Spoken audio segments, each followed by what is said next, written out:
La Tecnologería, con Pablo Trinidad y Fran Blanco.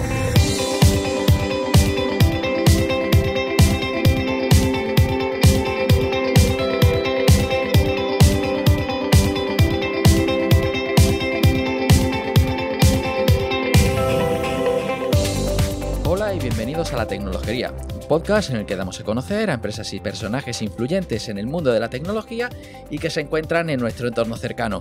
Os habla Pablo Trinidad y al otro lado de la fibra me acompaña de nuevo el gran Fran Blanco. ¿Qué tal, Fran? Hola Pablo, ¿qué tal? ¿Cómo estamos? Pues empezamos 10ª temporada, ya son muchos los programas encima, ¿eh? Son ya 2 cifras y esto ya, digamos, coge una forma ya importante. El niño se nos hace grande. Hay pocas series que han llegado a tantas temporadas. Bueno, no vamos a llegar todavía a las casi 30 de Los Simpsons, pero ahí estamos cerca. En fin, y yo creo que vamos a estrenar temporada, además con un tema bastante interesante y que nos viene muy al hilo de lo que está sucediendo alrededor nuestra, ¿no? Y todo este tema de cómo se transforman las empresas con el mundo digital. La verdad es que yo creo que ahora con el ecosistema que tenemos ahora planteado con la pandemia y demás, todas las empresas han entrado incluso más en un vértice de digitalización, y creo que este tema va a ser importante y va a ser bonito tratarlo aquí en Tecnologería Entrevistas. Pues nada, pues vamos a lanzarnos de cabeza a ver nuestro invitado qué nos tiene que contar al respecto.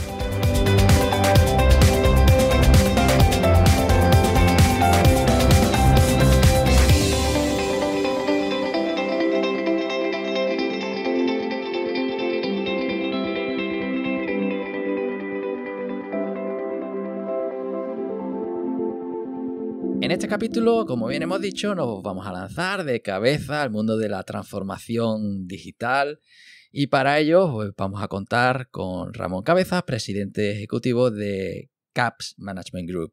¿Qué tal, Ramón? Hola, Pablo, ¿cómo estás? Fran, un saludo. Hola, muy buenas. Pues bueno, un poco siempre tenemos aquí una pregunta para romper el hielo, para empezar a calentar la voz y el cuerpo. Y vamos a retomar la clásica, ¿no? Porque no podemos empezar una 10ª temporada sin volver a nuestras raíces, ¿no? Pues sí, efectivamente. Entonces, esta es la pregunta que muchos invitados hasta nos piden, ¿no? Y nos reclaman. Y es, Ramón, ¿la tortilla con o sin cebolla? A mí me molesta bastante que me hagan elegir, especialmente cuando me gusta la tortilla con y sin cebolla. Así que te puedo decir que en este caso me gusta la tortilla de todas formas. Es más, me gusta hecha, me gusta deshecha, me gusta todo tipo de tortilla. Qué bien, qué inclusivo, ¿eh? Bueno, estupendo. Pues ya que has salido con mucha cintura de la primera pregunta, vamos a ver a qué te dedicas, ¿no, Fran? Efectivamente, porque vamos a centrarnos y vamos a preguntarle a Ramón a qué se dedica un presidente ejecutivo en CAPS Management Group. Bueno, pues la respuesta es bastante sencilla. Un presidente ejecutivo, como te puedes imaginar, lo de presidente a dirigir y lo de ejecutivo a currar. Y pues como mi empresa, que es CAPS Management Group, se dedica a lo que nosotros llamamos Human and Digital Transformation, que tiene que ver con cómo las empresas, las entidades, las organizaciones y por qué no también las personas tienen que coger el camino de la transformación digital sin dejarse detrás a las personas. Nos dedicamos a eso, a ayudar desde nuestra empresa, desde nuestra consultoría, pero también desde algunos de los consejos de innovación en los que estoy en otras empresas, ayudar a que esta transformación sea más eficiente. Qué bien. Fenomenal. Pinta. Pues vayamos un poco a los orígenes para entender mejor cómo llegas hasta este punto de ayudar a otros a cambiar su forma de funcionar, ¿no? Entonces, bueno, realmente aquí estamos rompiendo una regla que es traer a gente relacionada con la tecnología, ingenieros, ingenieras en informática, teleco, ¿no? Siempre, pero hoy nos hemos atrevido a traernos a un licenciado en química, ¿no? en una época en la que la informática todavía no estaba en el aire, incluso los primeros estudios todavía no habían aparecido, ¿no? Entonces, como estás hablando de cuestiones digitales, ¿no? Digitalización también, y cómo esto nos cambia la forma de actuar, queremos saber cuál fue tu primer contacto con un ordenador. Bueno, primero te tengo que decir que la culpa de que hiciera química fue de mi padre, ¿vale? Porque yo le pregunté a mi padre, le dije, oye, papá, yo al final sí me gusta todo. Me gusta la tecnología, me gusta la ingeniería, me gusta... no había informática cuando yo empecé a estudiar, ¿no? Pero me gusta la física, me gusta la química, también me gustan las mates, me gusta... y las artes. Y mi padre me dio un consejo súper sabio, ¿no? Me dijo, mira, hijo mío, los años de estudiante son los más bonitos de la vida de una persona, así que estudia lo que quieras, porque vas a trabajar de lo que puedas. Y efectivamente, eso es lo que sucedió. Me puse a estudiar química, que era lo que más me gustaba en aquel momento, acabé estudiando química física, y en los últimos años de la química, haciendo la tesina, necesitaba tal cantidad de proceso en los ordenadores para hacer mi teoría de orbitales moleculares, de dos moléculas chocando en el espacio, ¿no? Para ver cómo las energías hacían que una molécula se enlazara con otra, que no me quedó, y esto pues lo estoy confesando ahora, pero igual luego digo que estaba sujeto a algún tipo de coacción, ¿no? No me quedó otra que en aquel VM, de IBM que había en la universidad, le robara espacio de proceso a los demás alumnos y profesores para poder ejecutar mis programas, porque si no, con lo que me daban a mí como estudiante no tenía ni para empezar, vamos, no tenía ni para hacer el enlace de una molécula. Así que me dediqué a aprender de informática y cada día hacerlo más eficiente, y de ahí, cuando terminé ya la carrera, pues tenía un nivel de informática entre eso y todo mi bagaje en los ordenadores personales, que no paraba de aprender y aprender en aquella época donde estábamos aprendiendo justo en los ordenadores personales, pues el primer empleo que me dieron era de informático, como dijo mi padre, trabajarás de lo que puedas. Bien, bien, bien. Evidentemente, bueno, al final, por lo que nos has contado, lo que te faltaba era una licenciatura en renacentismo, ¿no? Pero sí que ahora además se habla mucho de las ingenierías, del ingeniero híbrido, de la transversalidad, ¿no? Y bueno, sí que en ese sentido fuiste un adelantado al tiempo, ¿no? No lo sé si fui un adelantado al tiempo, pero no puedo ser de otra forma. Cada uno nace como nace. Y bueno, yo, claro, no te lo sabes, pero yo soy poeta. Entre otras cosas, tengo 2 libritos publicados que podéis ver ahí en Amazon. Uno que se llama Miar de emociones y otro que no digo el título porque sería malsonante aquí, pero va todo junto, va todo junto, la tecnología, el desarrollo del ser humano, la curiosidad inmensa por lo que puede pasar y por cómo puede pasar, el influir, ¿no? En definitiva, en el futuro es un compendio completo del hombre, no solo un rasgo. Uh-huh. Muy bien. Y bueno, ya nos has dado un poco el puntero hacia tu primer trabajo, ¿no? Pero siempre aquí hacemos una pregunta en medio de todo esto, un poco para conocer qué hiciste en tus estudios, ¿no, Fran? Sí, efectivamente, porque mientras que estabas en la universidad, ¿hiciste, digamos, algún proyecto en paralelo o estuviste, digamos, en alguna asociación o algo que te llenase, digamos, personalmente o profesionalmente? No estuve en ninguna, mientras estudiaba, estaba estudiando, estaba muy concentrado en mis estudios, estaba muy concentrado en mis escritos, como siempre en mi poesía.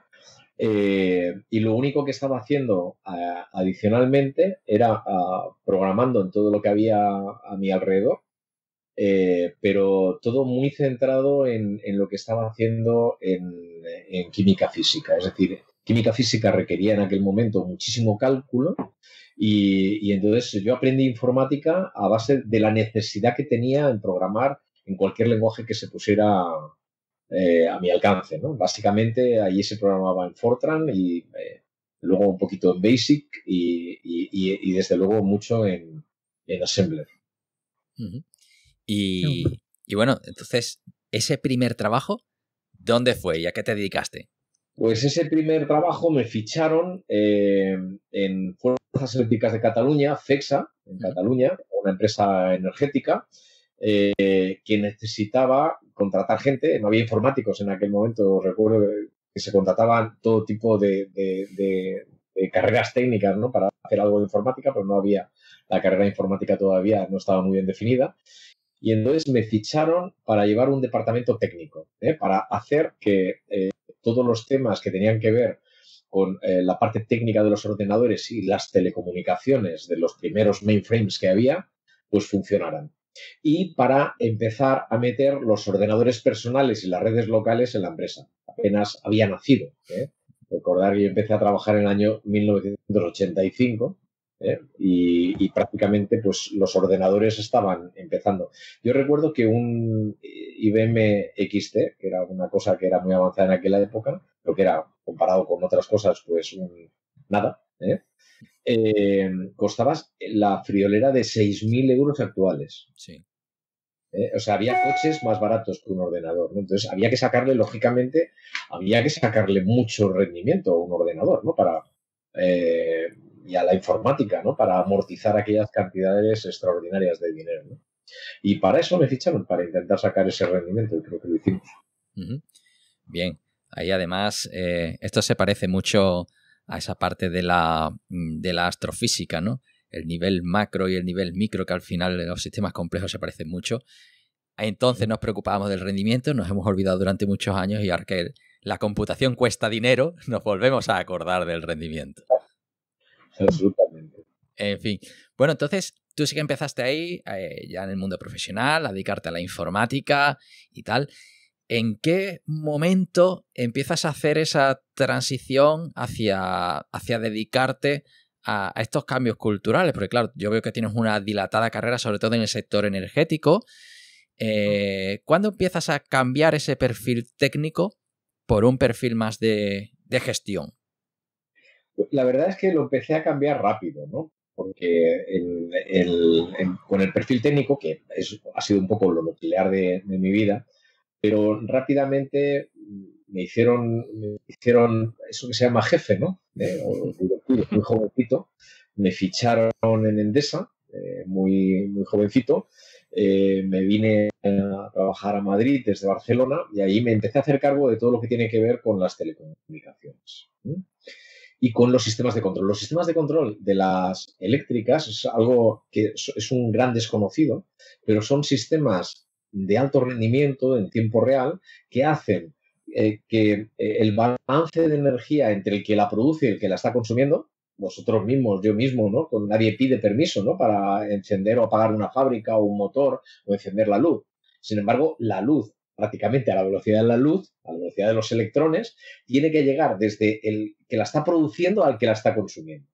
Y eso significa que cada 4 segundos en toda España tiene que estar balanceada la energía que se está produciendo con la que se está consumiendo. Esos son sistemas en tiempo real, con comunicaciones de tiempo real, vamos a decir, de un tiempo de latencia prácticamente mínimo, y yo me encargué de que todo ese sistema estuviera funcionando para todas las compañías eléctricas del grupo Endesa, que antes cada una era una compañía, y hubo que integrarlas, tener un solo centro de control de 5 que teníamos. Bueno, hubo grandes transformaciones ahí.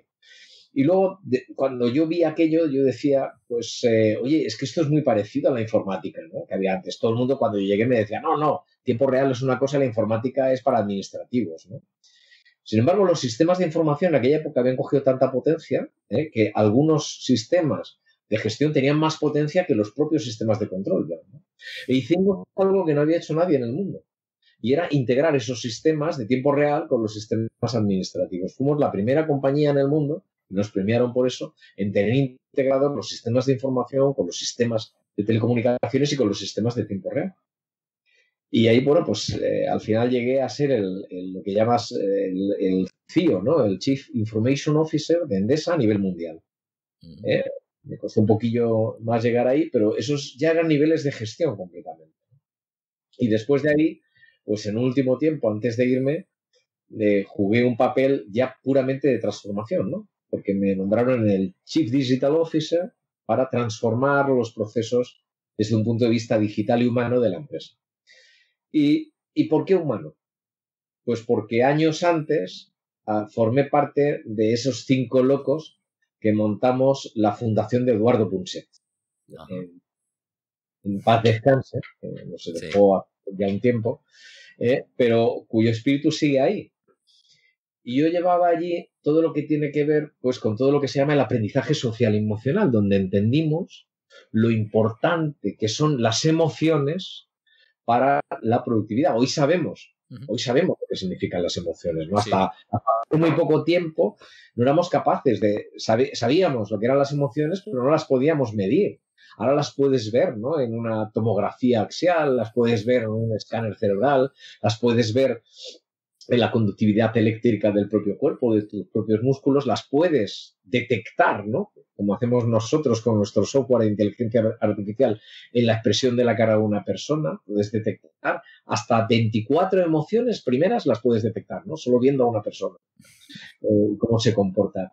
Y allí aprendimos que realmente para los equipos, las organizaciones, realmente aquellas que tenían unas emociones más sanas eran más productivas.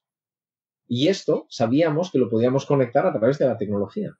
Con lo cual se hizo un poco la cuadratura del círculo, ¿no? Es decir, oye, tenemos que meter tecnología, pero tenemos que tener en cuenta las emociones de las personas para que esto sea lo más eficiente posible. Muy bien. Hombre, ahí en todo eso sí en los últimos años se ha hablado también de la gamificación, de conseguir que la gente haga las cosas porque quiere, ¿no? Y de forma buscar la motivación implícita de las personas. Y bueno, hay muchas corrientes que nos empujan hacia eso. Pero en ese momento de descubrimiento en el que creas una fundación, ¿no? Tú sigues vinculado a Endesa, ¿no? ¿En qué momento, digamos, haces...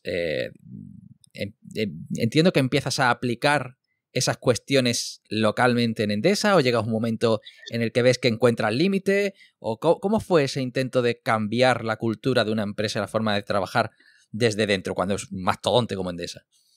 Pues la verdad es que yo tengo que decir que no me costó, porque la verdad es que siempre tuve el apoyo, el superapoyo de la alta dirección, siempre tuve el apoyo del que era el consejero delegado y en la empresa, o sea, desde Rafael Miranda a Pepe Bogas, que es el que está en este momento, siempre tuve su apoyo, siempre, nunca puedo decir que no tuviera su apoyo, eso me ayudó mucho, pero además, cada vez que hacíamos algo, lo medíamos y las cosas iban mejor.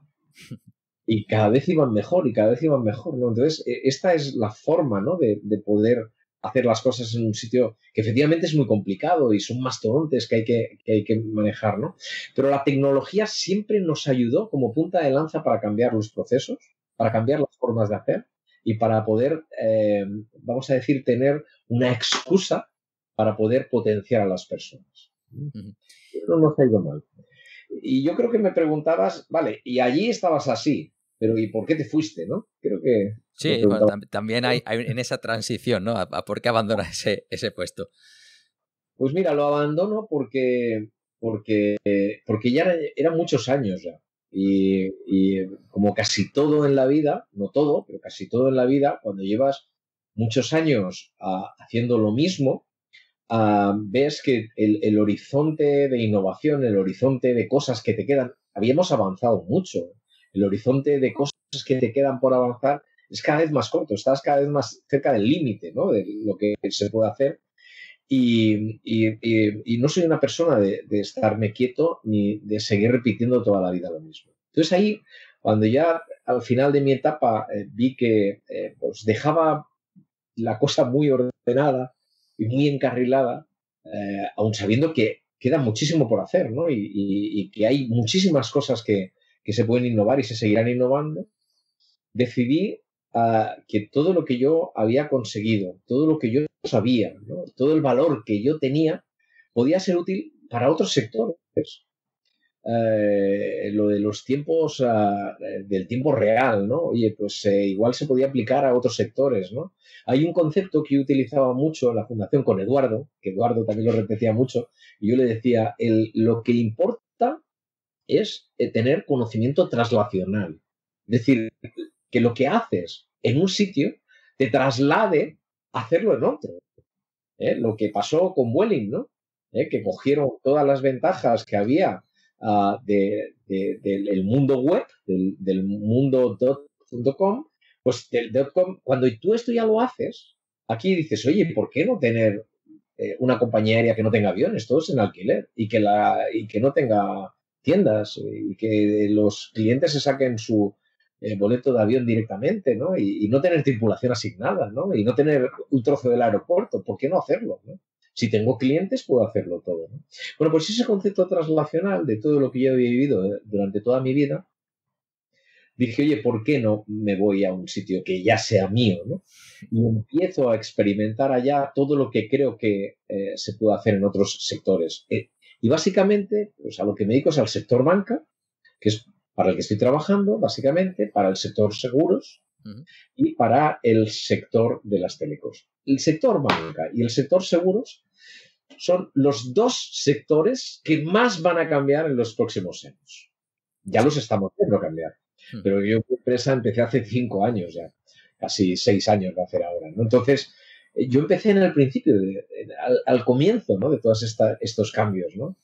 Y todavía lo que tiene que llegar es extraordinario.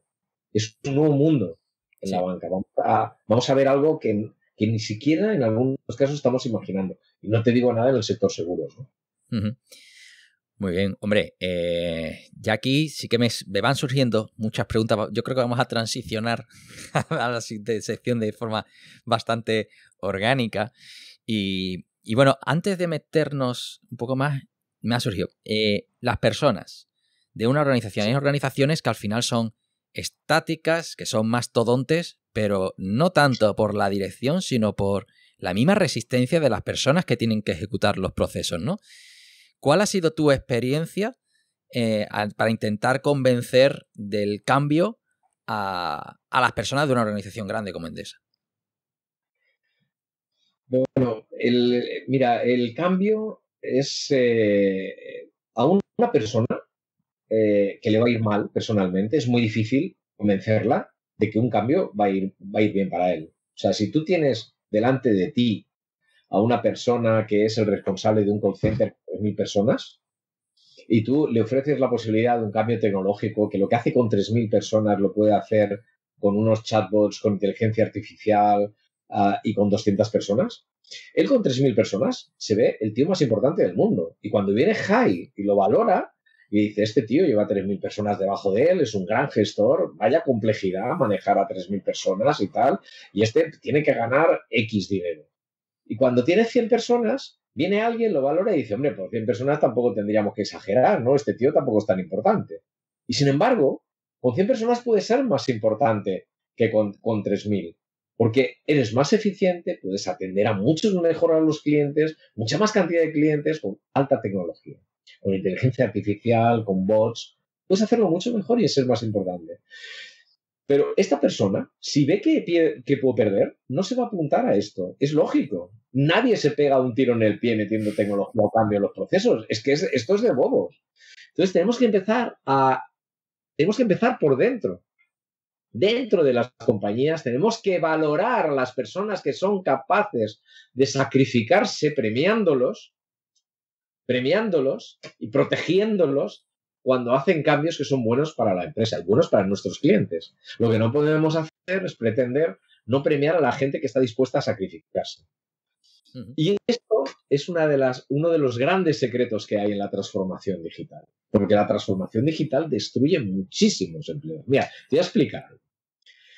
Cuando entra la globodigitalización dentro de una empresa, los primeros que salen por los torniquetes para irse a su casa son los mandos intermedios.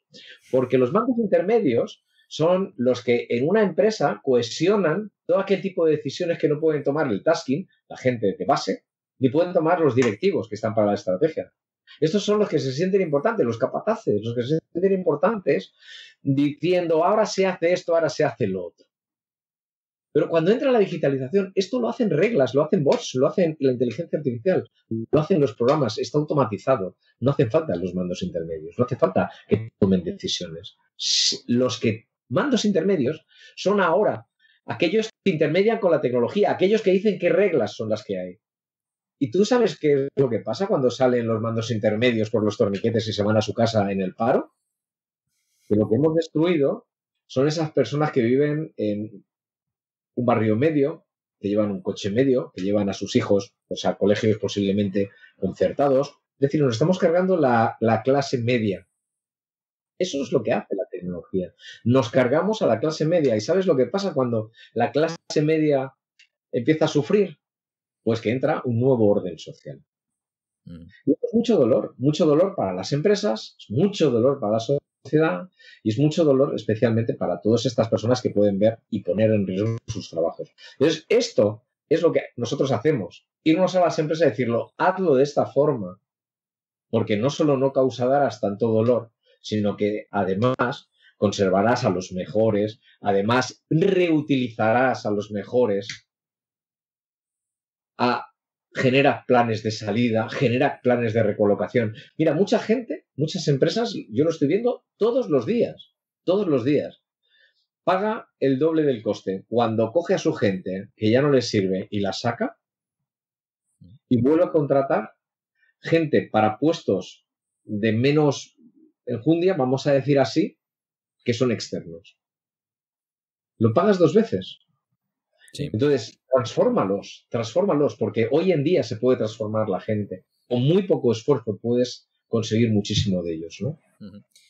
Bueno, claro, ahí también, digamos, hay una cuestión muy cultural. Estamos en una sociedad en la que ser funcionario está altamente valorado, el tener un puesto para toda la vida, y lo dice aquí un funcionario, ¿vale? Pero bueno, al final incluso te encuentras problemas dentro de la administración, de que si tú quieres cambiar no puedes, ¿no? Incluso una excedencia, te vas y tienes que volver al mismo puesto y dices, pero si ya no existe, ¿no? Hay realmente problemas en esta cultura tan estática. Entonces, ¿cómo crees que ha beneficiado o ha perjudicado este cambio obligatorio que nos ha venido con el coronavirus, en el que de repente todo el mundo se ha ido a trabajar a casa, ¿no? Los que ya llevamos tiempo teletrabajando, pues de repente empezamos a sentirnos entendidos, vemos que otra gente que era todo fricción y ponía palos en las ruedas para entrar en una videoconferencia, ahora pues están hasta a gusto, ¿no? ¿Cómo crees que esto ha contribuido a cambiar en sí mismo ese cambio también? Yo creo que efectivamente ha roto de una forma muy rápida el paradigma de que la presencia siempre es buena, ¿vale? Es decir, que yo creo que ha roto el paradigma. Te puedo hablar de empresas que todavía tienen a un 80, grandes empresas, a un 80-90% de su personal teletrabajando con alta eficiencia. Es decir, con alta eficiencia. Y hay otros que han hecho volver a todas las personas a trabajar lo antes posible. Yo te diría que posiblemente el modelo más adecuado es el modelo mixto.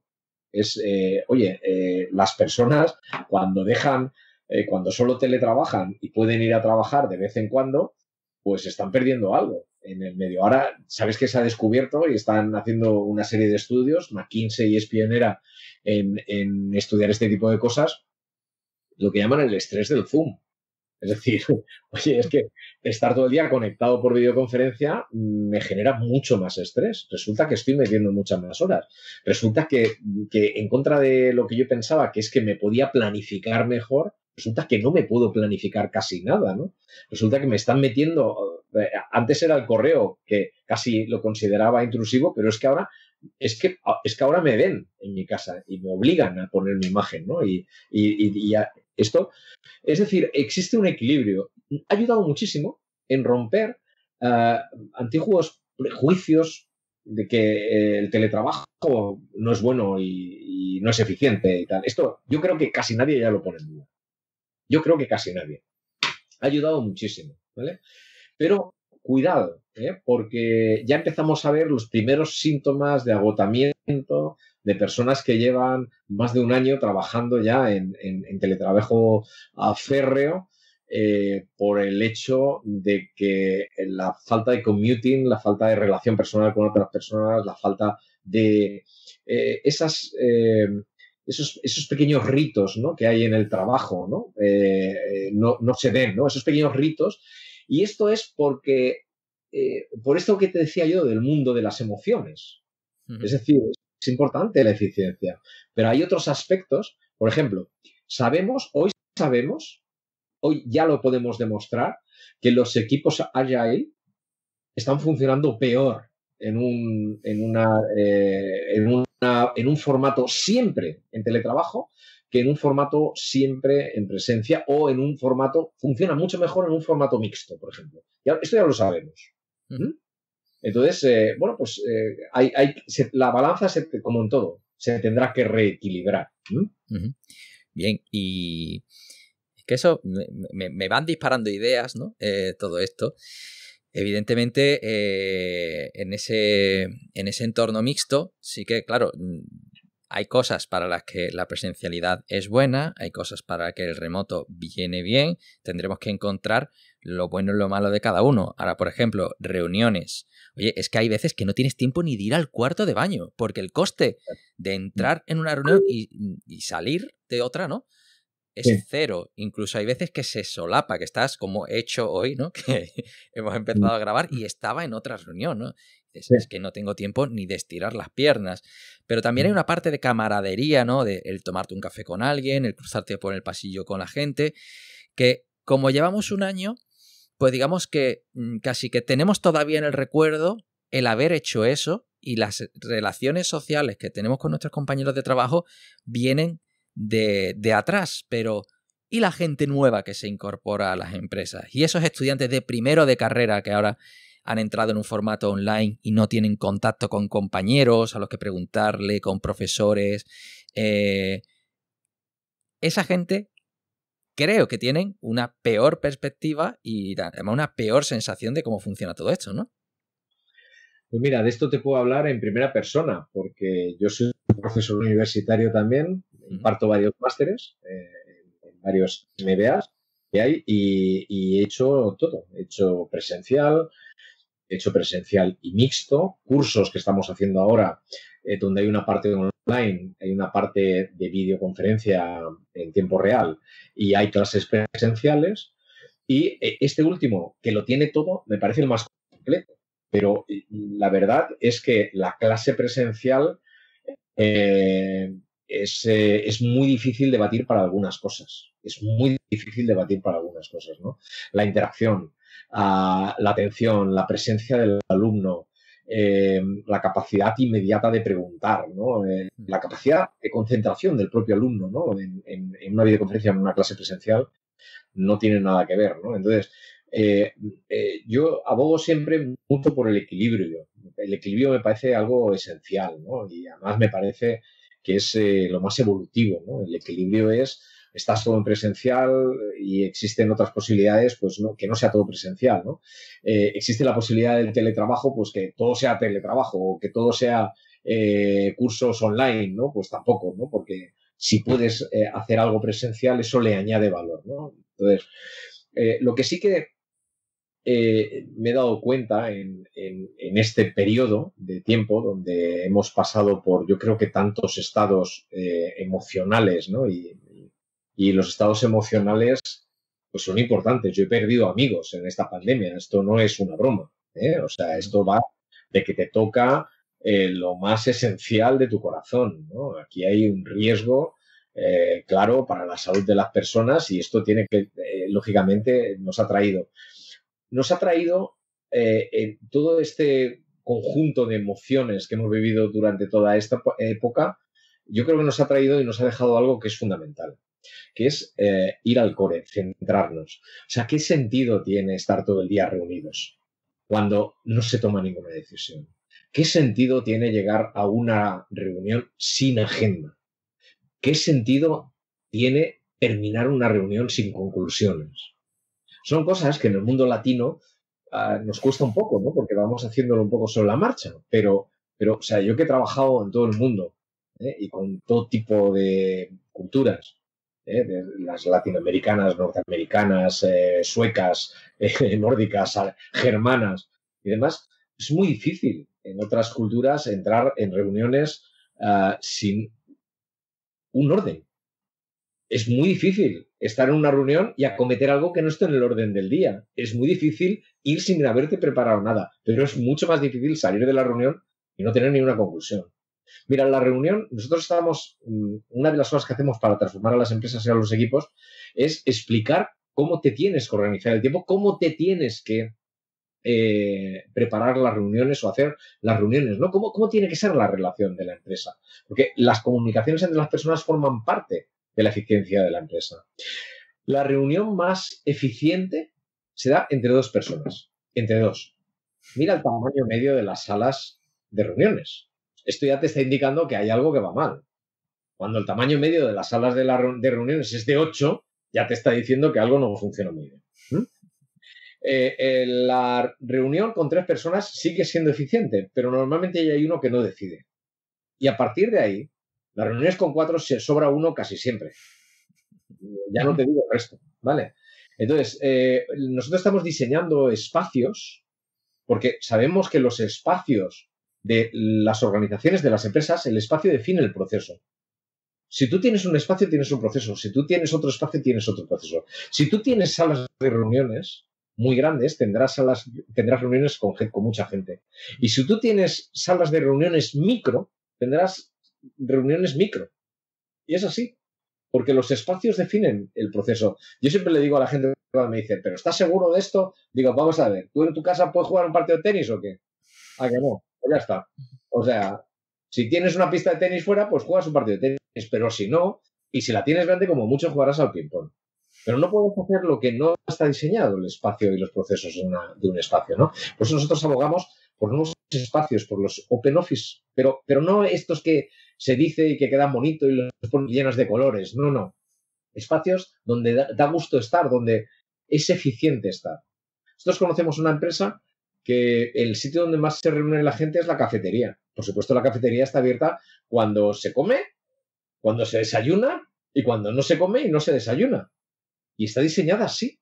Y es uno de los espacios preferidos para que la gente esté. En el resto de empresas, ¿cómo están las cafeterías? Abiertas y diseñadas para comer o para tomarse un café, pero para nada más, no para reunirse. Pues fíjate la cantidad de espacio que está parado y que estás pagando metro cuadrado sobre metro cuadrado todas las horas del día. Pues aquí te voy a sacar ahora un tema que tengo mentalmente apuntado desde que lo dijiste al principio cuando te pregunté por el cambio. Lo que no mides no existe, ¿no? Se dice así. Entonces, cuando dijiste que realmente los cambios se llevaban a cabo porque se veía el efecto neto que tenía sobre la organización, pues evidentemente bueno, todo eso se lograba porque se podía medir, ¿no? Ahora también con todo este cambio constante nos estamos planteando lo que hacemos bien, lo que hacemos mal y nuestra propia productividad y también ya nos metemos en la productividad de la empresa porque somos más conscientes de cuándo nos interrumpen y de qué es lo que nos causa una sensación negativa y qué nos causa una sensación positiva dentro de la organización. ¿Crees que el cambio de toda esta transformación digital viene de la mano de medir y hacer retrospectiva de forma constante, tanto individual como colectivamente? No, totalmente. Mira, Pablo, medir es fundamental. Es fundamental. El gran problema es que hay que medir lo que necesitas, no cualquier cosa. Entonces, yo te voy a explicar. Me decía un director de un banco. Me decía, Ramón, por favor, ven y échame una mano.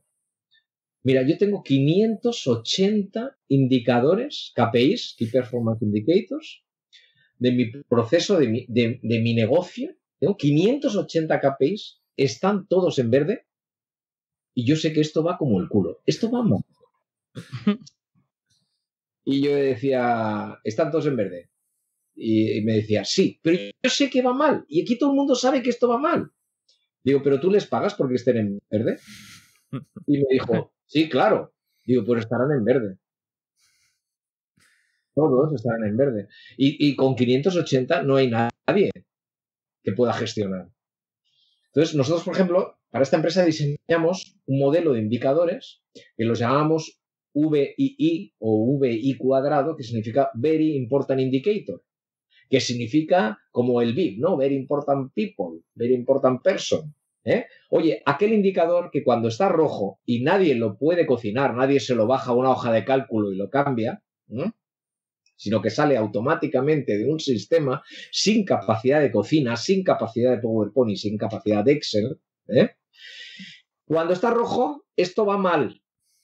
Y va mal. Y si sale rojo, sale rojo. Y no te voy a pagar ni más, ni te voy a pagar menos porque salga verde. Porque el indicador lo tenemos que conocer con independencia de lo que te pague. Tiene que estar verde siempre. No te puedo pagar porque salga en verde, porque es que es necesario que esté en verde y no te puedo pagar por algo que es necesario. Y esto, cuando lo entendieron, pasamos de 580 indicadores, pasamos a 17 indicadores. Y por aquellos además no se pagaban, tenían que estar verdes siempre. Y cambió radicalmente el banco y la cultura del banco, ¿no? En este aspecto, ¿vale? Entonces, hay que medir. Pero lo importante no es que haya que medir, es que tienes que saber qué tienes que medir y cómo. Claro, y todo eso viene, bueno, la cultura de las ISO 9000 y todo esto de mejora continua, que ya tiene bastantes años, ¿no? Pasa por tener los indicadores, pero también los umbrales, ¿no? Y hay veces en la que los indicadores los escoges porque puedes medirlos, no porque los necesitas. Hay veces que los umbrales son excesivamente ambiciosos o incluso imposibles y en otros que son laxos, ¿no? Es decir, que ahí hay cuestiones que al final tiene que estar dirigido por un objetivo, ¿no? Y aquí me comentaba un amigo mío que trabaja como teleoperador para un banco, ¿no? Y dice, me piden que venda pues un producto que era un producto de inversión. Y dice, y a mí solo me llegan por el teléfono nuevos clientes, que lo que van a abrir es una cuenta. Y dice, ¿cómo voy a vender yo esto? ¿No? Y le ponen indicadores que son imposibles. Y dice que no tengo nunca la posibilidad de vender este producto, ¿no? Y hay veces en las que simplemente por el hecho de medir y que puedes hacerlo, pues ahí lo pones y le pides a todo el mundo, ¿no? Y lo que provocaba es todo lo contrario, una desmotivación de los trabajadores porque veían que le ponían esos umbrales que eran absolutamente imposibles y como eran imposibles, no hacían ni el mínimo esfuerzo, ¿no?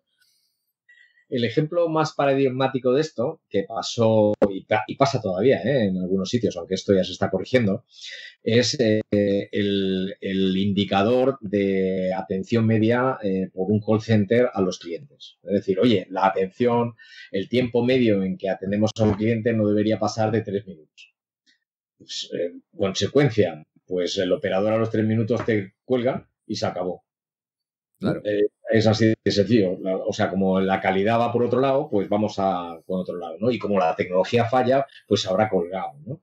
Es decir, hay montones de ejemplos donde la selección inadecuada de los indicadores o los umbrales, como tú muy bien has dicho, inadecuados de los umbrales, llevan al verdadero fracaso de las estrategias de negocio. O sea, poner objetivos inalcanzables no es de ser un buen gestor, todo lo contrario, es de ser un mal gestor. O sea, un buen gestor tiene que saber siempre qué es lo que se puede hacer y qué es lo que es imposible de hacer. Y ponerle a alguien un objetivo de algo imposible es meterse en un lío como empresa, lógicamente. En algún sitio sale eso, normalmente en la calidad, normalmente. Hablando de indicadores, me gustaría resaltar uno de los ejemplos que yo he visto de aquí a 1 o 2 años llevo viendo, y es las encuestas de satisfacción, ¿no? Y entonces todas te preguntan del 0 al 10, ¿cómo valoras el servicio que te he prestado? Y ahora te dice el teleoperador, por favor, valórame solo con un 9 o con un 10 porque el resto no me vale. O sea, y entonces, pues, claro, tú te dices, hostia, como yo valores del 0 al 8 me lo cargo y tal, Luego la empresa, claro, solo va a tener de medias 9, 9,5 o cosas así valorado. Y entonces, digamos que te cargas la valoración entera. Entonces, con un añadido que luego te dicen, valórame a mí, no a la empresa. Exacto. Esto viene, fíjate, esto es un ejemplo muy, muy bueno, Fran, porque esto viene después de años y años llenando los call centers de indicadores de KPIs, ¿no? El tiempo medio de resolución de la llamada, el número de reintentos de llamada, first call resolution. Después de mucho tiempo haciendo esto, se dieron cuenta de que había un indicador que ya alguien había imaginado y creado en el 1971 que se llamaba el Net Promoter Score, que significa, oiga, ¿usted recomendaría esto a otro o no? Y lo que decía este indicador es que solo si es un 9 o un 10, es decir, solo si es sobresaliente, alguien lo recomendaría. Y utilizan el NPS como si fuera el nuevo Grial, ¿no? El santo Grial, es decir, y tal. ¿Y qué se hace inmediatamente? Pues inmediatamente se truquea esto, pues diciéndote, o me pone un 9 o un 10 o esto está muerto, porque no, usted ya no lo recomendaría a otro. ¿Vale? Todas las valoraciones se tienen que hacer desde el punto de vista de que sean objetivas. Y por lo tanto, debería estar totalmente prohibido que un operador te dijera este tipo de información, te la diera, ¿vale? Es más, la valoración, nosotros hemos desarrollado un sistema que se llama Emocex, que en tiempo real estamos mirando las emociones de los operadores de los call centers, le estamos mirando su carita, le estamos diciendo si está mostrando emociones positivas o emociones negativas y cuáles estamos mostrando, le estamos analizando el lenguaje que está utilizando, si es un lenguaje emocionalmente positivo o es un lenguaje emocionalmente negativo, y además le estamos macheando ese lenguaje con el libro de estilo de la compañía. Y en tiempo real no hace falta que el cliente le diga, está usted poniendo cara de ajo. No hace falta que el cliente le diga, oiga, es que no me ha dicho ni buenos días. No hace falta que el cliente le diga que le está chillando. No hace falta que el cliente le diga, porque nosotros ya lo analizamos y en tiempo real se lo decimos al propio operador. El propio operador ya sabe si lo está haciendo bien o mal. Y esto que para recibir llamadas de quejas puede ser una cosa un poquito estresante porque claro, no solo se está quejando el cliente, sino que además yo no me puedo enfadar. Pero los operadores, por ejemplo, que están haciendo llamadas para vender cosas, para vender productos o servicios, lo están agradeciendo porque se han dado cuenta que si ellos tienen una actitud más positiva cuando hablan con el de enfrente, venden más. Y dicen, queremos el sistema porque nos ayuda.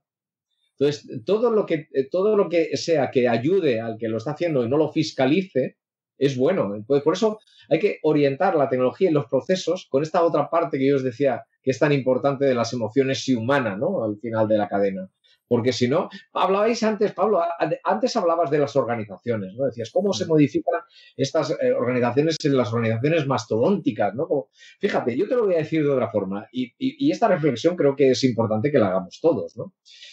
Estamos de acuerdo que cuando uno pone un nuevo sistema de información, una nueva tecnología en la empresa, los procesos de la empresa lógicamente cambian. Cuando cambian los procesos de la empresa, lógicamente cambian las vinculaciones y comunicaciones entre los miembros de la empresa y los perfiles de los miembros de la empresa. Es decir, cuando nosotros metemos un SAP nuevo, cuando metemos un nuevo CRM, cuando metemos un nuevo software de gestión de clientes en nuestra empresa, por ejemplo, lógicamente nuestra organización tiene que ser diferente. Es lógico.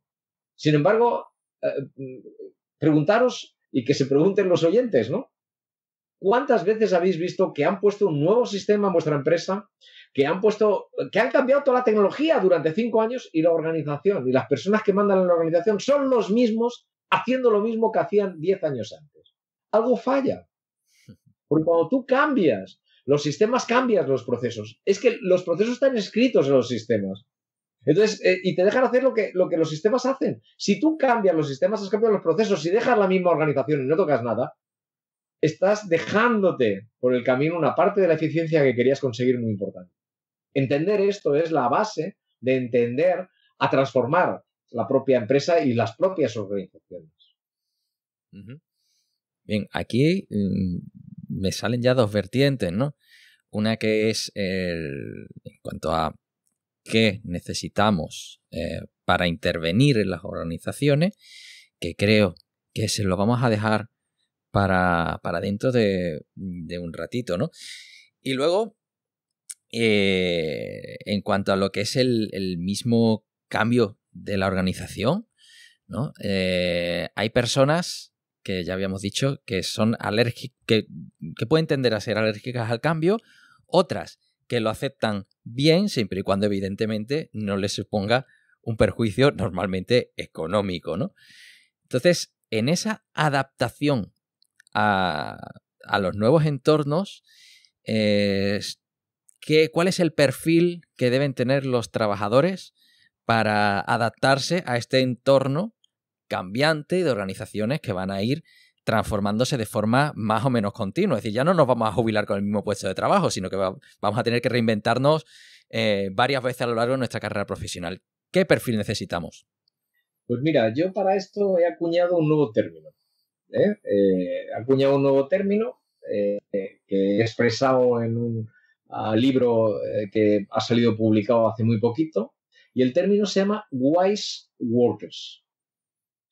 Son los empleados que van a necesitar las empresas que se digitalicen y que se tengan que adaptar rápidamente a las nuevas realidades.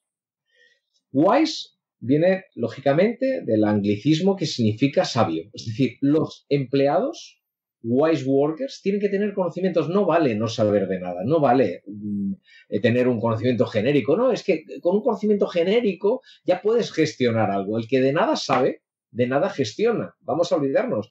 Y en las nuevas empresas hay que saber de algo en concreto, algo que aporte valor a la empresa, puesto que aquellos puestos de trabajo que son muy genéricos y que se utilizaban normalmente como mandos intermedios van a desaparecer. Por lo tanto, hay que saber de algo. Wise viene de conocimiento, de tener conocimientos necesarios y valiosos. Pero Wise también es el acrónimo de aquellos trabajadores que están trabajando, aquellos empleados que están trabajando with information, science and emotions. Porque solo este tipo de capacidades son las que se van a valorar. Tecnología de la información, en su gran mayoría, o relacionadas. Temas que tengan que ver con la innovación, el desarrollo, science, y capacidad de gestionar las emociones en unas empresas súper estresadas, con tiempos de delivery de los productos y los servicios y de atención a los clientes súper rápidos, con una competencia absolutamente global, con una capacidad de cambio de la sociedad y adaptación impresionante, y que si no estás preparado para esto, te van a generar un estrés inasumible en tu puesto de trabajo. Y esto es, entender que si eres un empleado y eres un wise worker, vas a poder mantener tu empleabilidad o acceder a un nuevo empleo, teniendo estas competencias, nuevas competencias digitales o maximizando tus competencias emocionales. Y si eres un líder de una empresa y no tienes este tipo de perfiles, tu empresa va a quedar automáticamente alastrada, porque no vas a poder competir contra los que lo tengan. Estos perfiles van a ser al principio muy escasos en las empresas y van a estar muy disputados. El que se quede sin ellos va a tener menos ventaja competitiva. Y tienes que saber, por tanto, quiénes son, qué es lo que necesitas y cómo lo tienes que contratar.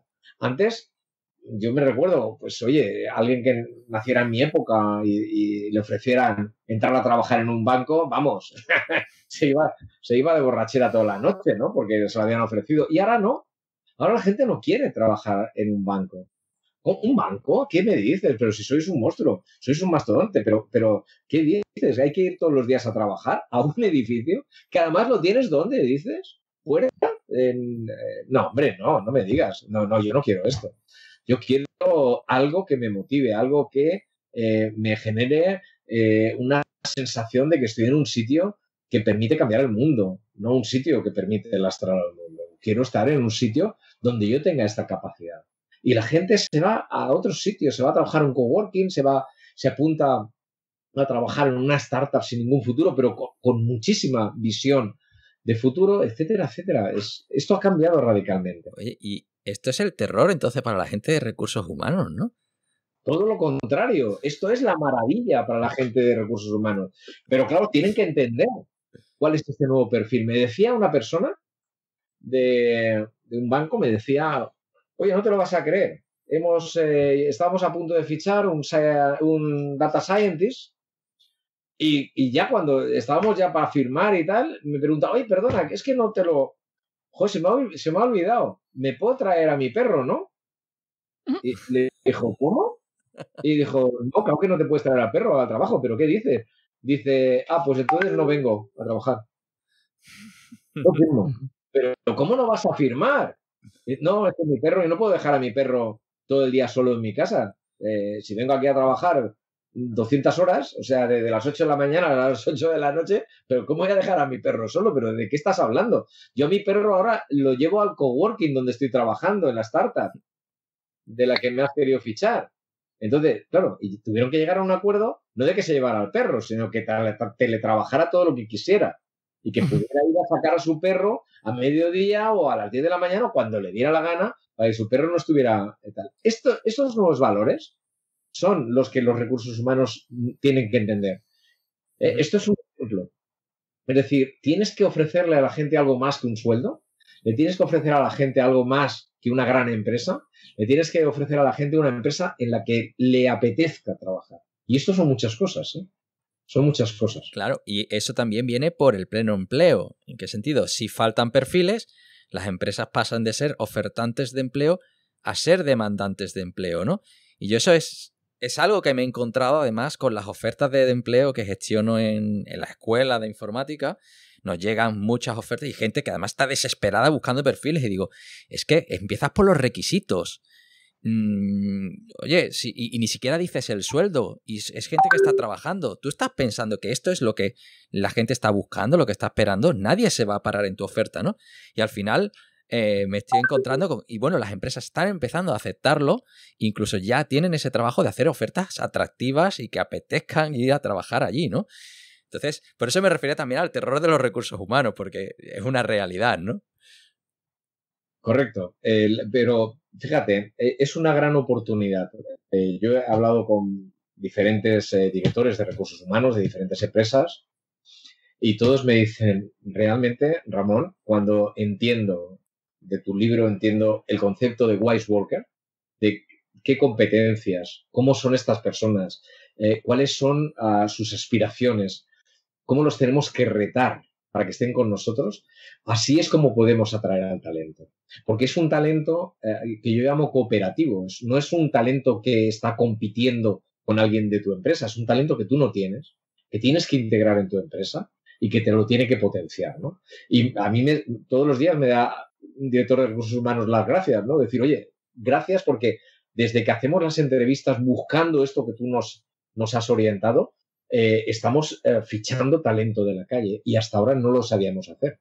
Lo mirábamos tan frío como tú decías, Pablo, tan frío como tú decías. Un perfil, mira, te lo voy a decir, me decía, fíjate lo que me decía una directora de recursos humanos de un banco, me decía, me he dado cuenta de una cosa que ponías ahí en tu libro, ponías que cuando vamos a fichar a alguien, claro, los que tenemos ahí en la sala de espera, todos tienen una o dos carreras, uno o dos másteres, hablan uno o tres idiomas.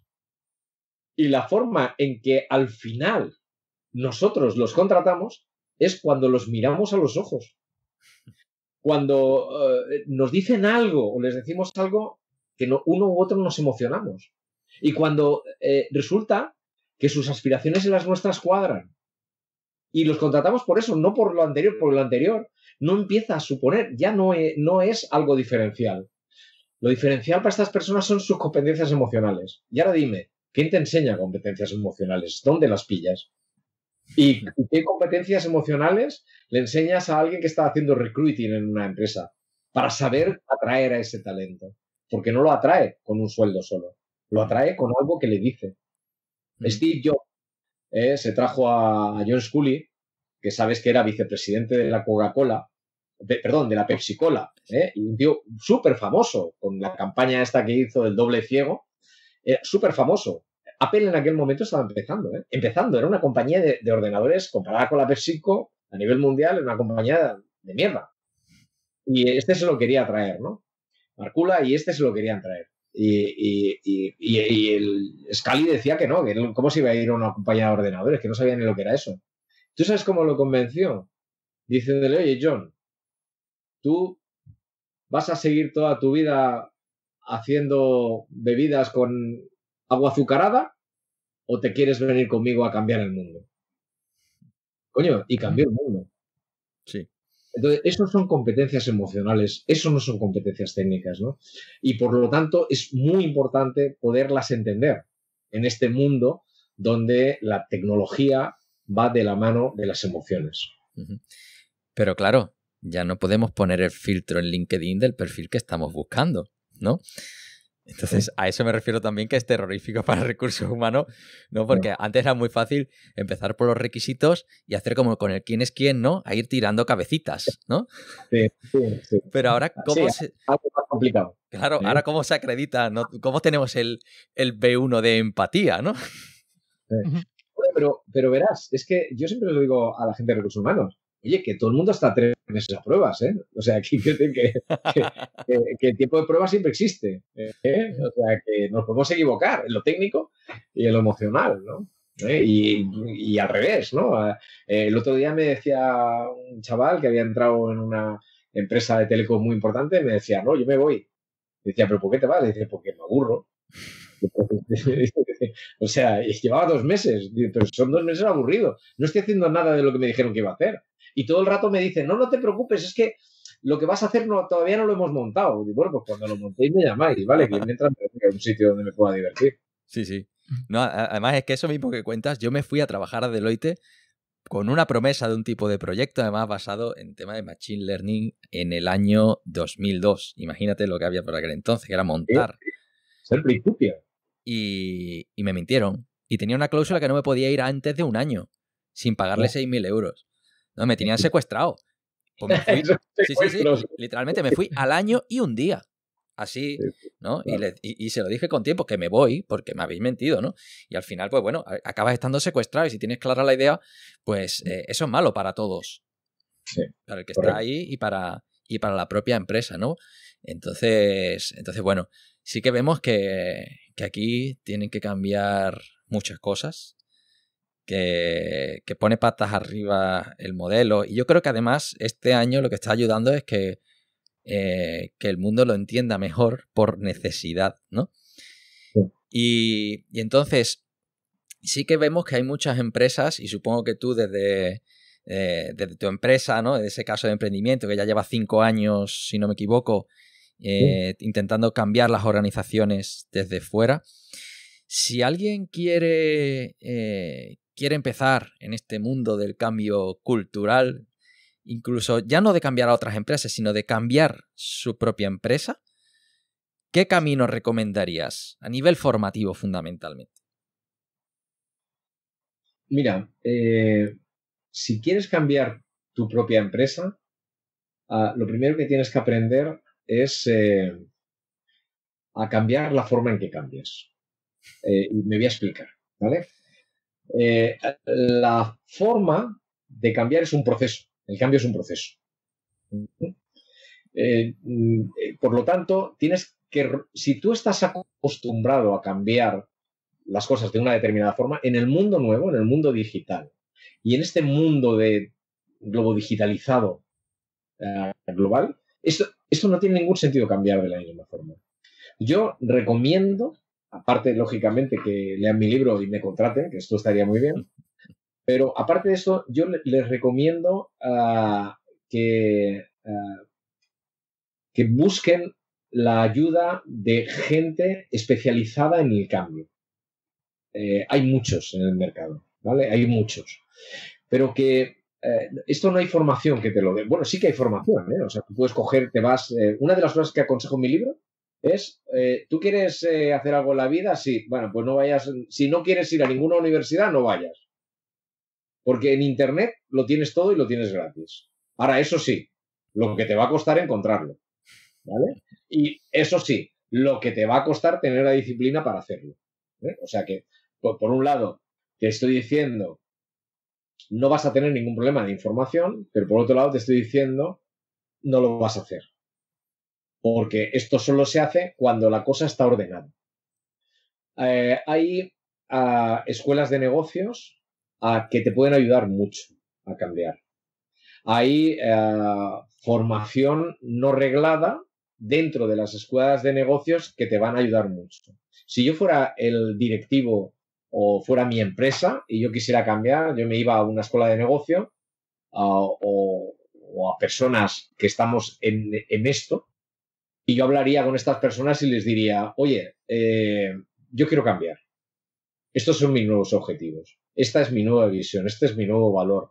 Esto es la forma en la que yo voy a abordar mi nueva visión. Porque si no la tienes, ¿qué vas a cambiar? Ahórrate decir que vas a cambiar. Tienes que tener una nueva visión. Hasta para eso le podemos ayudar. Hasta para eso. Hasta para decir, ¿quieres plantearte algo nuevo? Porque esto es lo básico.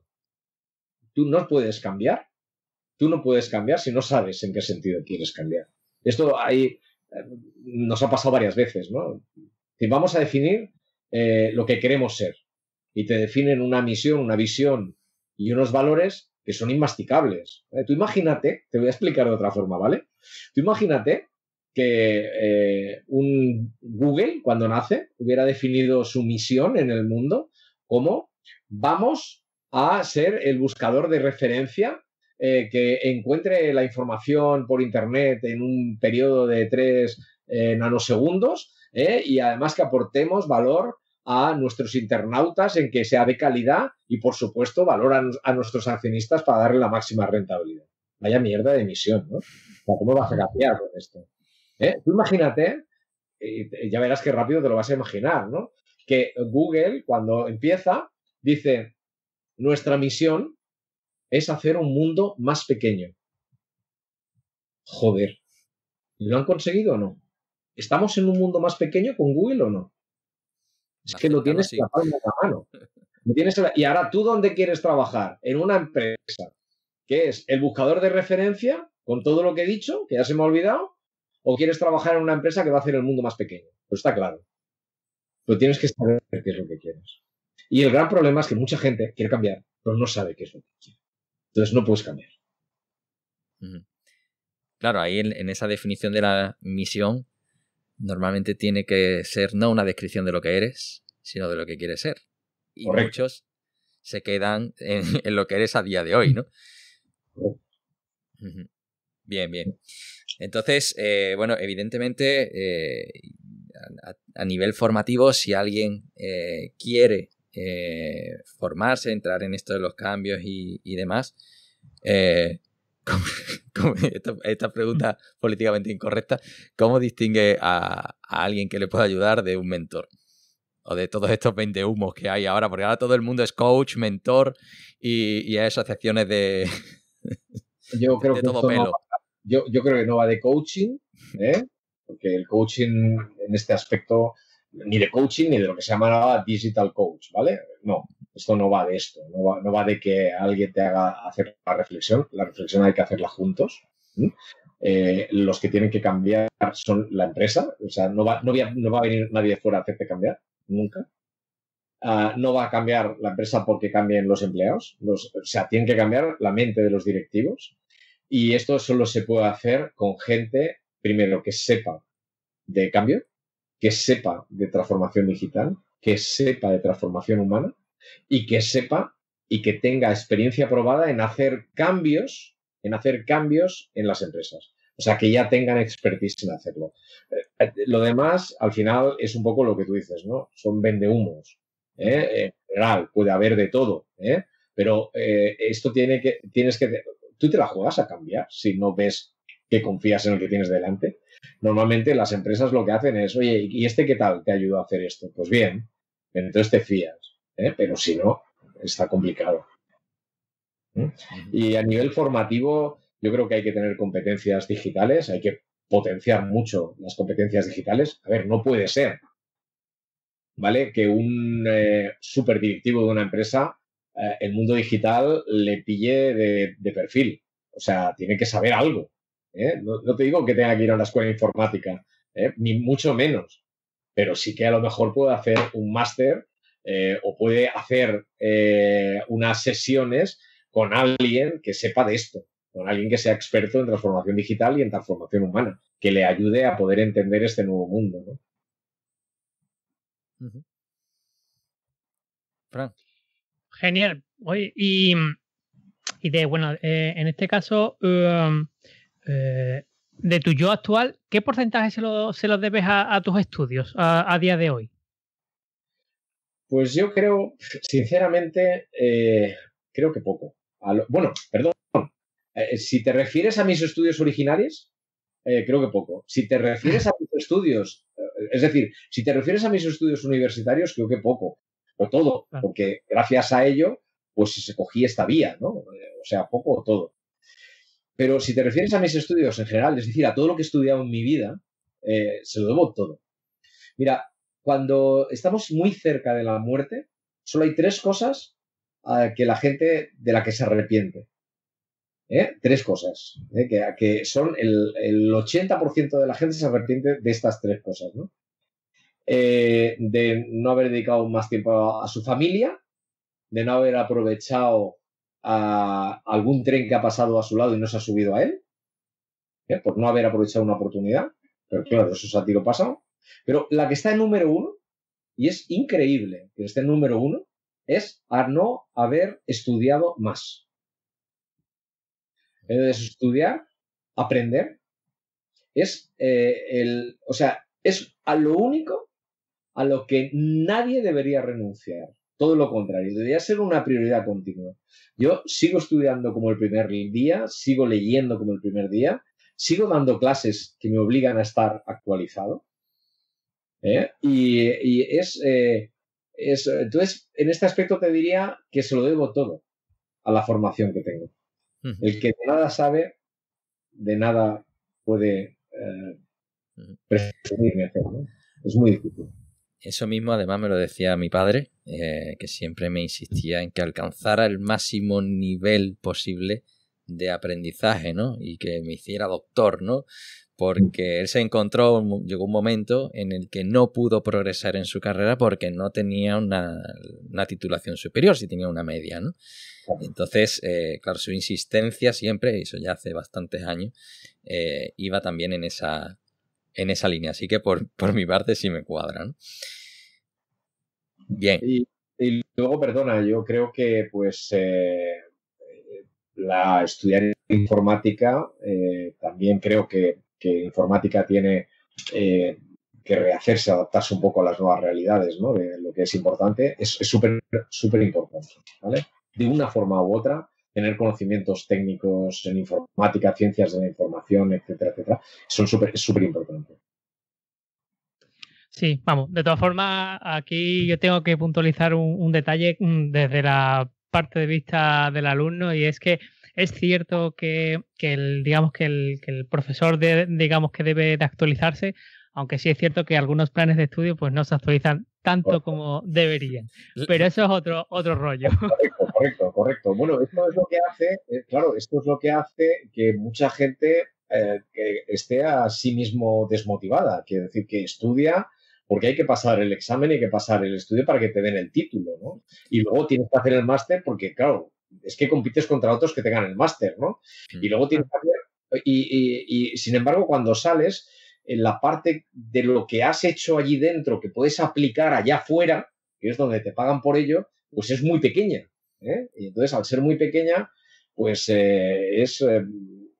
claro, mucha gente o no está dispuesta o tiene una sensación de pérdida de tiempo, de haber estado preparándose pues solo para pasar el listón, ¿no? Claro. No aprovecharlo en la vida. Y eso para las empresas también es un hándicap, porque no acabas de tener un tipo que acaba de salir que lo puedes aprovechar al 100%. Es un coste. Hombre, y ahí también, en el momento en el que la gente de recursos humanos deja de establecer ese listón, la necesidad de unos estudios universitarios empieza a desaparecer. Entonces, sí que estamos además en un periodo en el que aparecen muchos bootcamps, universidades virtuales, empresas que tienen su propia formación, su propia universidad, que lo llaman así, aunque no sea una universidad reglada, ¿no? Correcto. y empezamos a cambiar el paradigma del modelo educativo, ¿no? Así que... Es una de las cosas que digo aquí en el libro, ¿no? Es decir, que hoy en día se está dando precisamente una ruptura de paradigma en tanto en cuanto en que mucha gente que se está fichando en las empresas con estas nuevas profesiones, ¿no? Experto en inteligencia artificial o experto en machine learning o tal, pues tienen unos perfiles, lógicamente todo esto no está arreglado todavía, y tienen unos perfiles que no cuadran exactamente con su formación de base. Y en algunos casos son perfiles profesionales, es decir, gente que puede tener cualquier formación de base, hasta una formación de base de FP, pero ser muy buenos en inteligencia artificial, muy buenos en alguna herramienta concreta de inteligencia artificial y estar ganando auténticas maravillas, ¿no? Y estar perfectamente ubicados en su empresa. Aquí se está rompiendo algo ya. Muy bien. Bueno, yo creo que llegados a este punto podríamos ya coger nuestro DeLorean, que particular que siempre cogemos en tecnología de entrevistas. Y en este caso queremos preguntarte que si pudieras decirle algo a tu yo de hace 10, 15 años, ¿qué le dirías? De 10, 15 años. Es que, ¿sabes qué pasa? Que 10, 15 años para mí es muy poco, ¿eh? O sea... Auméntalo, 20, Pues 25. métele, El chavalito que estaba en la universidad. Claro. O sea, 10, 15 años... Piensa que yo soy un chavalito de 19 años con 40 años de experiencia a sus espaldas. Entonces, a mí se me queda justillo lo de 10, 15 años. Pero mira, 20 años o 25 años sí que te puedo decir, ¿vale? Si yo tuviera que decirle algo a mi ente universitario, le hubiera dicho, yo no soy doctor, me hubiera gustado serlo en algo. De hecho, estuve tentado hace 4 años de hacerme doctor en psicología, porque podía hacerlo, pero me pedían, que no me obligaban, a hacer un máster. Y no estaba dispuesto a pasar por ese listón, ¿vale? Porque han puesto un escalón más, ¿no? Hace un máster en algo y luego hace un tema. Y era en psicología para temas de emociones, ¿vale? Para temas precisamente del impacto de las emociones en la productividad de las empresas.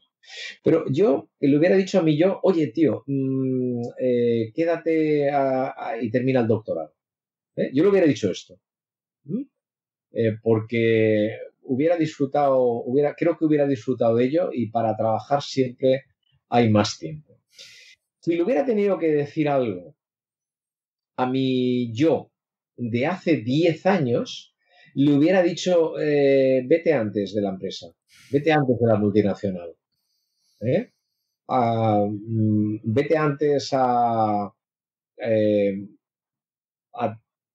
explotar esa frescura que tienes. Porque es verdad, que yo sigo teniendo frescura, pero tengo 59 ya.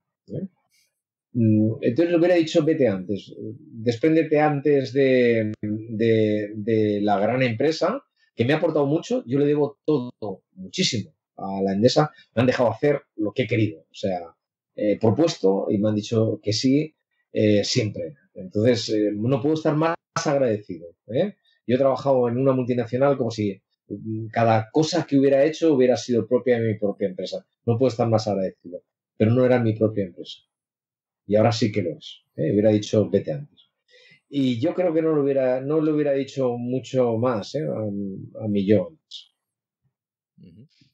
Qué bueno, qué bueno. Bueno, pues vamos a meternos ya en esa parte más, aún más personal, sobre la organización del tiempo, ¿no, Fran? La parte que te gusta. Sí, efectivamente, porque la primera es esencial. Ramón, ¿cómo organizas tu tiempo? De película. Lo organizo muy bien. Yo tengo una metodología propia y tal, que comparto por ahí en alguno de mis posts, ¿vale? E incluso dejo, creo que la forma en que lo hago y tal, y que lo digo. Algo en este libro de Wise Worker también pongo, que es, yo lo llamo la regla del viernes. Y os voy a explicar en qué consiste la regla del viernes.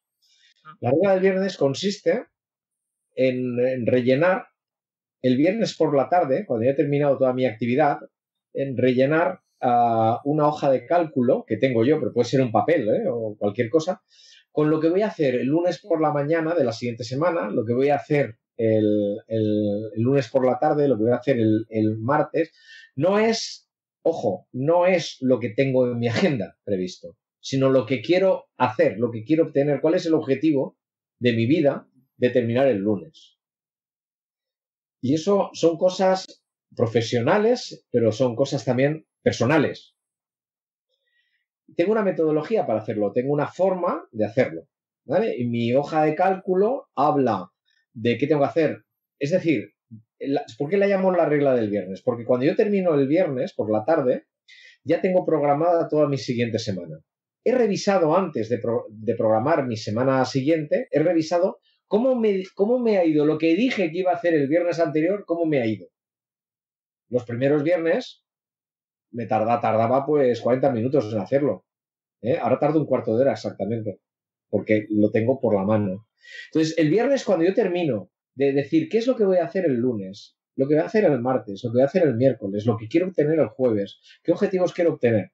Y estos son objetivos profesionales y objetivos personales. En esta metodología incluyo cuáles son las llamadas que yo quiero hacer, a quién quiero pedirle algo, a quién le tengo que pedir cosas que son importantes para mi proyecto, para mi vida.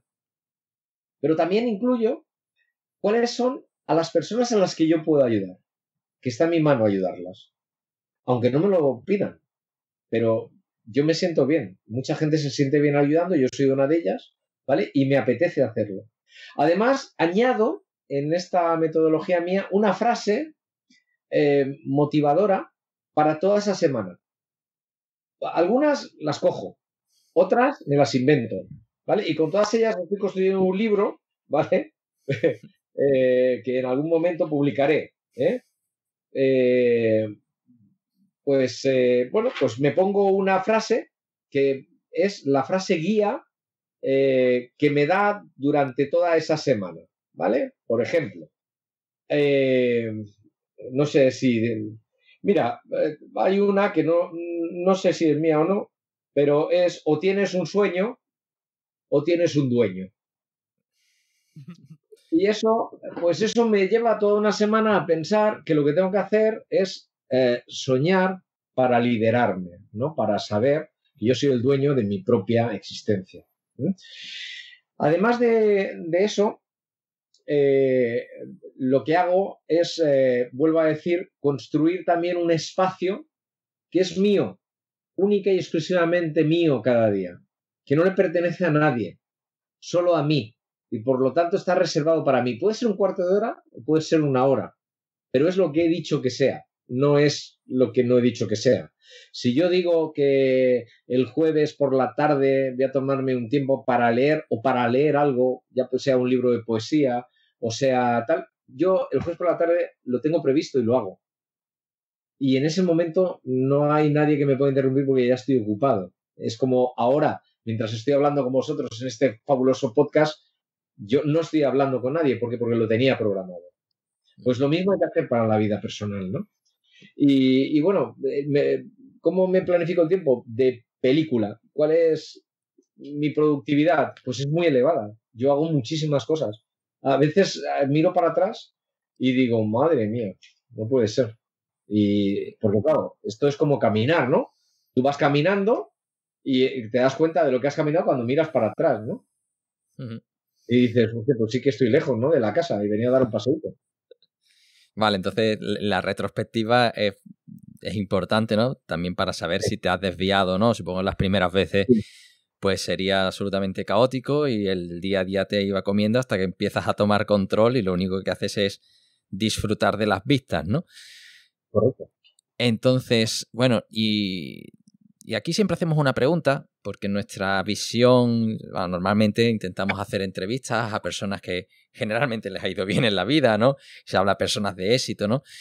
Y aquí normalmente ese éxito pues se vincula a lo económico y demás, pero nosotros tenemos una visión mucho más simple, y es que éxito es aquel que es capaz de encadenar días buenos. En ese sentido, ¿cuándo termina un día y dices, hoy ha sido un día bueno? Pues básicamente suele ser cuando el día cuadra con lo que tenía pensado, como ya habéis podido descubrir, ¿eh? Es decir, si he conseguido lo que yo buscaba de ese día, pues estoy normalmente contento.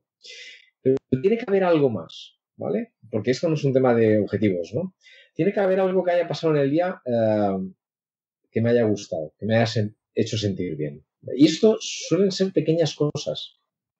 Pequeñas cosas. Por ejemplo, yo hoy, para mí es un buen día porque estoy haciendo esto con vosotros. Y me apetecía. Y me mola. Entonces, fíjate, el éxito, que cada uno lo puede definir como quiera, ¿no? Yo tengo una fórmula para el éxito, ¿vale? La fórmula para el éxito que tengo es la siguiente. El éxito, si estáis de acuerdo conmigo, cada uno lo definimos, unos es el dinero, otros son las propiedades, ¿no? Otro es, pues, ser famoso. Otros, pues, no sé cuál será, ¿no? Ser un gran deportista, no sé. Pero en cualquier caso, el éxito es que todo aquello, todas aquellas decisiones que yo tomo para llegar a lo que me estoy proponiendo, menos aquellas decisiones que me alejan de lo que yo me estoy proponiendo, ¿de acuerdo?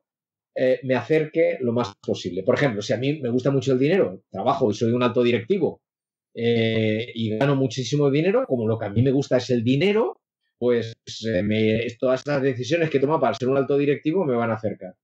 Pero si yo luego me lo gasto en juego o me lo gasto en esnifar cocaína, pues me van a alejar, porque desde luego de directivo me van a echar. Y además me quita la capacidad de tener dinero porque me lo estoy malgastando, ¿no? Y esto es el éxito. El éxito es la toma de decisiones que depende de qué capacidades tengo yo y qué habilidades tengo para tomarlas, que me acercan a mi objetivo. Pero esto es el éxito solo, no es el éxito feliz, que es por lo que tú me preguntas, Pablo. Sí. Tú me preguntas por el éxito feliz. Resulta que la felicidad la dan un montón de pequeñas cosas que sin saber muy bien por qué me dejan en un estado emocional activo. Son estos pequeños me molan. Esto que estoy haciendo hoy es un pequeño me mola. Bueno, es un gran me mola. Y esto hoy hace que me acueste más contento que si no lo hubiera podido. Porque si lo que yo me propongo en el día lo consigo, está muy bien. Pero si no hay una emoción que me mole, será un éxito feliz. Bien, bien, bien. Además es que eso, ayer mismo, ¿no? Se dio un caso, ¿no?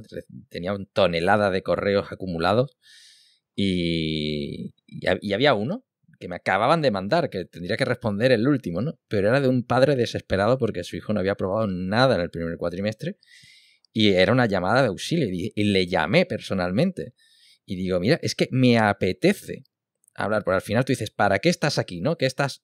Yo podría estar en cualquier otra empresa, ¿para qué estás en la educación pública, no? Al final es para ayudar a las personas, para que la gente... Y me gusta hablar con pasión de mi profesión y, oye, eché un muy buen rato y para hacer algo que evidentemente no escala, es decir, es algo que no lo puedes hacer con todo el mundo, pero te surge esa oportunidad y dices, oye, pues ahí que me lanzo. Y aparcas otras cosas porque había tenido de esos días que tú dices, he terminado y lo único que tengo son cosas que debía hacer, no que quería hacer.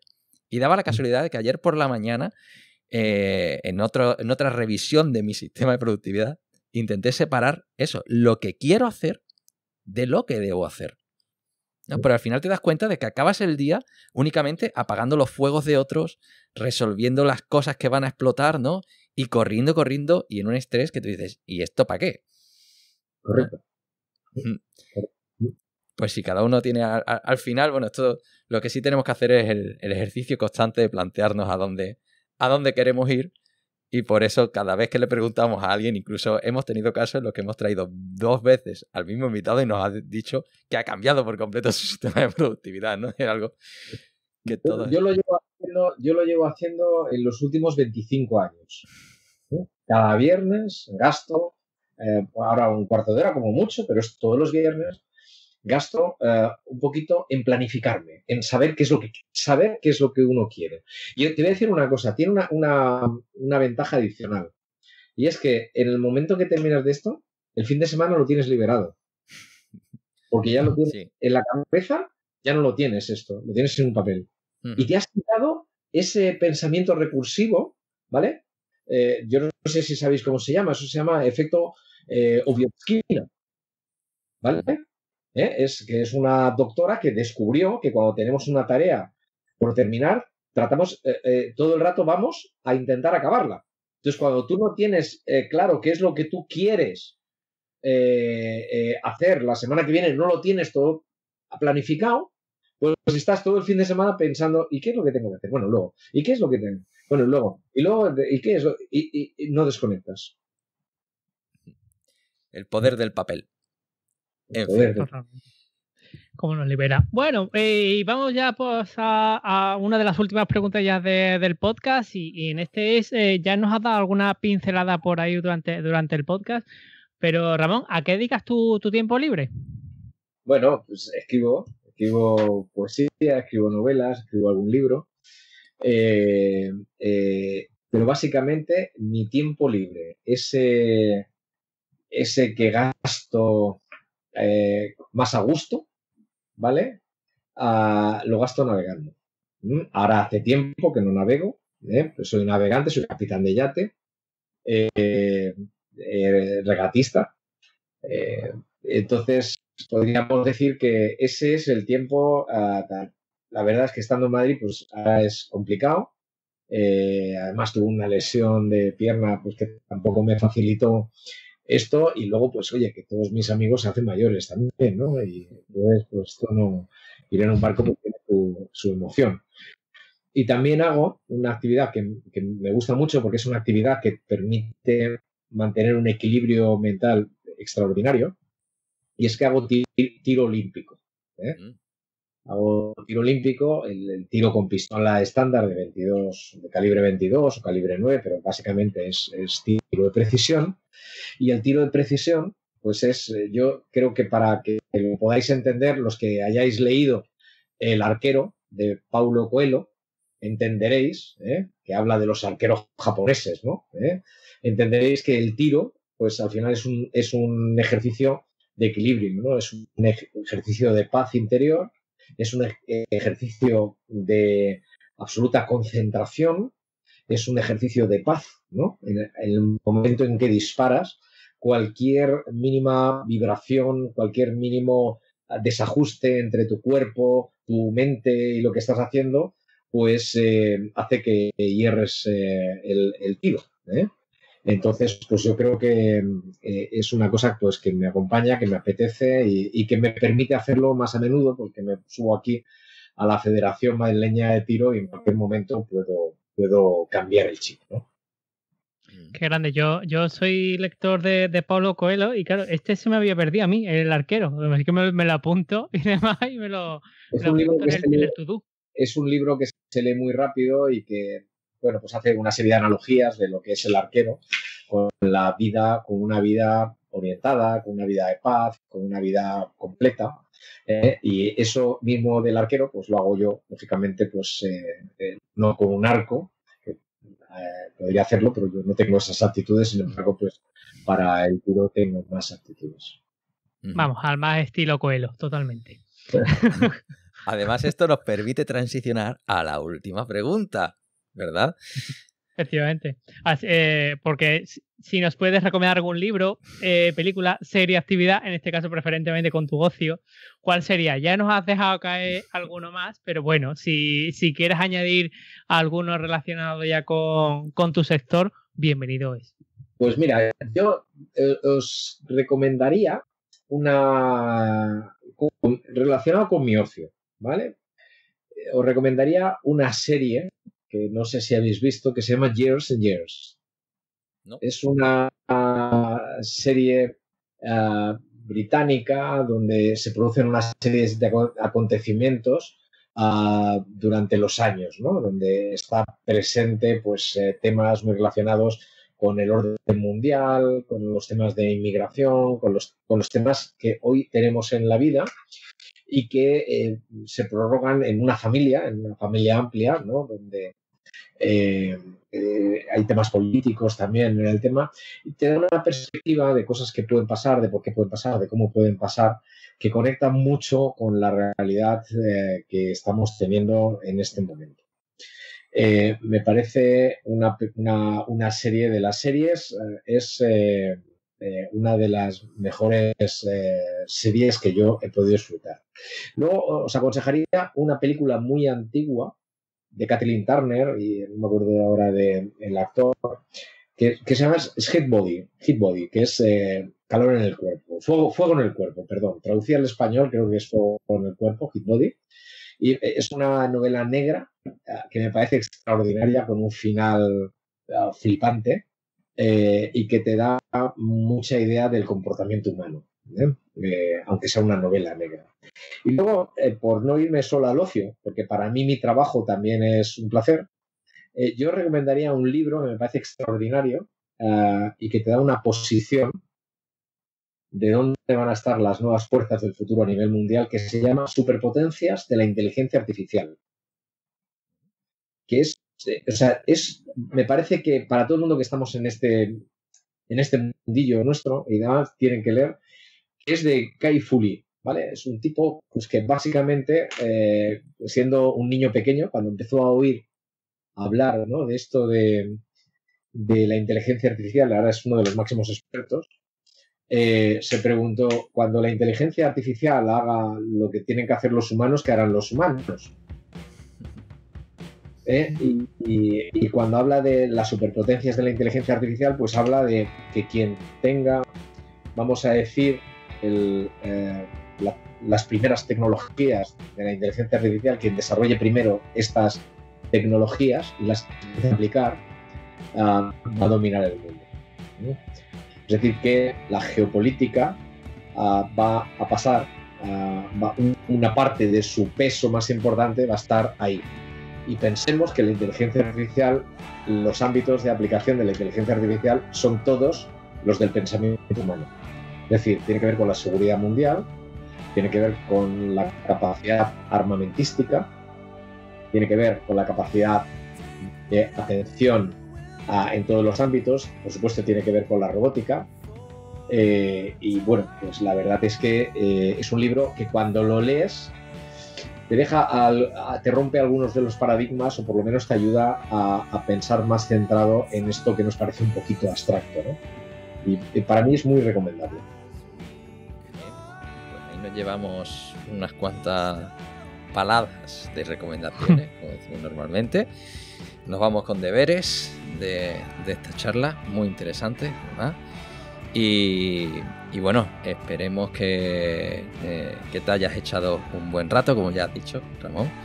Para nosotros ha sido un enorme placer contar contigo y poder hablar de todas estas cosas que, bueno, que teníamos un poco aparcadas y pendientes, y que creo que viene a traernos un ingrediente más que hasta ahora no habíamos tratado en este programa. Pues Pablo, Frank, yo he disfrutado mucho, muchísimas gracias. Me he sentido muy a gusto, muy tranquilo, y espero que os haya servido, y por supuesto que a las personas que estén oyendo el podcast pues les pueda ser de utilidad. Seguro. Bueno, todos los enlaces de las cosas de las que hablamos, libros y demás, siempre aparecen en nuestra web, que está en tecnologería.com. Y además, Frank, ¿cómo nos pueden encontrar? Por supuesto, así que todo aquel oyente que se quiera dar una vuelta puede pasarse por nuestras formas de contacto. En hola@tecnologería.com, puedes suscribirte en iVoox y en iTunes, o encontrarnos en tecnologería.com, donde abajo a la derecha tienes un enlace a nuestro canal de Telegram. Y por supuesto, seguirnos en nuestras redes sociales, en Twitter, en Facebook, y darnos ahí un follow ahí también en YouTube, donde ahí puedes también oír nuestras entrevistas y todo el contenido de la red. Estupendo. Pues nada, pues con esto volvemos a empezar otra temporada más, ya con 2 cifras, temporada 10, que creo que va a prometer mucho, y que gracias a Ramón hemos empezado por todo lo alto. Así que nada, oyentes, un saludo y hasta la próxima. Adiós.